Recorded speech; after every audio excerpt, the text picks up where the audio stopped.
Jetzt bin ich mal gespannt, ob Haha. das jemand erkennt. Est-ce que quelqu'un reconnaît ça? Un rouleau? Un rideau, voilà, très juste. Des objets à deviner comme autant d'indices pour entrer dans une histoire. L'illustratrice allemande Myriam Koch est venue présenter son premier album, l'histoire de Solo, un petit mouton un peu spécial. Une expérience de lecture participative appréciée de ses élèves de CM2. Fit s'échappe et découvre une tour gigantesque. On pouvait voir qu'est-ce que c'était les objets et en fait voir quel était le rapport avec cet objet et là où on en était dans l'histoire.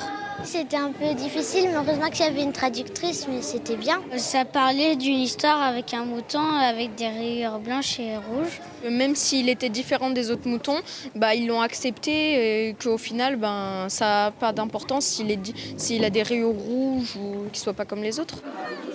Accompagnés de leur maître ou de leur maîtresse, des élèves de 5 à 10 ans venus de tout le département découvrent la richesse des publications jeunesse de 16 maisons d'édition indépendantes.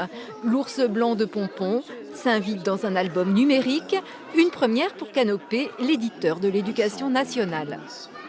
Petit à petit, nous devons accompagner les enseignants à utiliser ces outils numériques et les livres numériques dans les classes pour les élèves. Pour mieux transmettre le plaisir gourmand du livre et de la lecture, les bibliothécaires du département se forment à la mise en bouche.